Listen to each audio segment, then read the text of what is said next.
আমেরিকার শিকাগো শহর থেকে স্বামীজির মাদ্রাজি ভক্ত আলাসিঙ্গা পেরুমলকে স্বামীজি পত্র লিখছেন।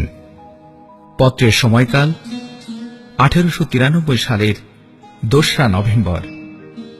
এই চিঠিতে স্বামীজি শিকাগো ধর্ম মহাসভার প্রথম দিনের বর্ণনা দিয়েছেন এবং মাতৃভূমির সেবায় কাজ করার জন্য আহ্বান জানিয়েছেন। প্রিয় আলাসিঙ্গা, কাল তোমার পত্র পেলাম।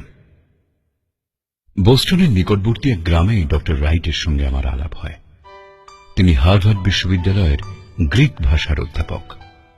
তিনি আমার প্রতি খুব সহানুভূতি দেখালেন। ধর্ম মহাসভায় যাবার বিশেষ আবশ্যকতা কি তা আমাকে বোঝালেন।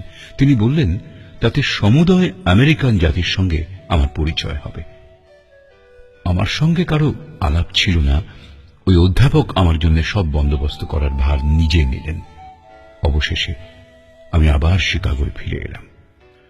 মহাসভা খুলবার দিন সকালে আমরা সবাই শিল্প প্রাসাদ বা আর্ট প্যালেস নামক বাড়িতে সমবেত হলাম। তোমরা কল্পনা করে দেখো, নিচে একটি হল আর উপরে এক প্রকাণ্ড গ্যালারি। তাতে আমেরিকার সুশিক্ষিত সমাজের বাছা বাছা ৬-৭ হাজার নরনারী ঘেঁষাঘেঁষি করে বসে আছে।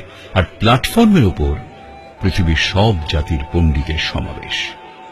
আর আমি, যে জীবনে কখনো সাধারণের সামনে বক্তৃতা করেনি, সে এই মহাসভায় বক্তৃতা করবে।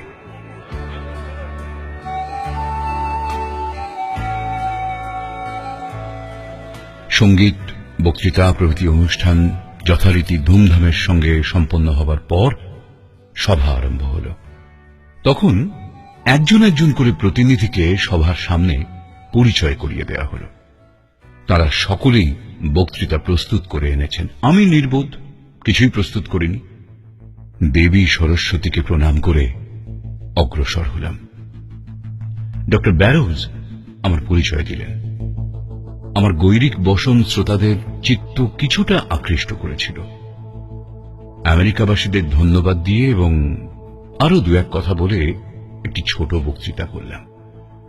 যখন আমি আমেরিকাবাসী ভগিনী ও ভ্রাতৃবৃন্দ বলে সভাকে সম্বোধন করলাম, তখন 2 মিনিট ধরে এমন করতালির ধ্বনি হতে লাগলো যে কানে যেন তালা ধরে যায়। তারপর আমি বলতে আরম্ভ করলাম। যখন আমার বলা শেষ হল, তখন হৃদয়ের আবেগে একেবারে যেন অবশ হয়ে বসে পড়লাম। পরদিন সব খবরের কাগজে বলতে লাগলো আমার বক্তৃতায় সেদিন সকলের প্রাণে লেগেছিল। সুতরাং তখন সমগ্র আমেরিকা আমাকে জানতে পারল। কিন্তু তুমি তো জানো, নাম যশকে আমি ঘৃণা করি। এইটুকু জানলেই যথেষ্ট হবে যে যখনই আমি প্ল্যাটফর্মে দাঁড়াতাম, তখনই আমার জন্য কানে তালা ধরে যাবার মতো করতালি পড়ত। প্রায় সব কাগজেই আমাকে খুব প্রশংসা করেছে। খুব গোঁড়াদের পর্যন্ত স্বীকার করতে হয়েছে এই সুন্দর মুখ, বৈদ্যুতিক শক্তিশালী অদ্ভুত বক্তাই মহাসভায় শ্রেষ্ঠ আসন অধিকার করেছে, ইত্যাদি ইত্যাদি। এর আগে প্রাচ্যদেশীয় কোনো ব্যক্তি আমেরিকান সমাজের ওপর এরূপ প্রভাব বিস্তার করতে পারেনি।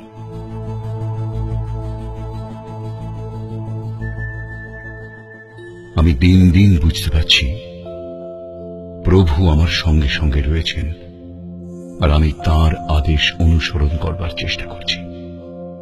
তাঁর ইচ্ছাই পূর্ণ হবে। এই পত্রখানি খেতড়ির মহারাজকে পাঠিয়ে দিও। কাজ করো, করে মরো, এই হল জীবনের সার। সাহস অবলম্বন করো। আমাকে দিয়ে ও তোমাদের দিয়ে বড় বড় কাজ হবে, এই বিশ্বাস রাখো।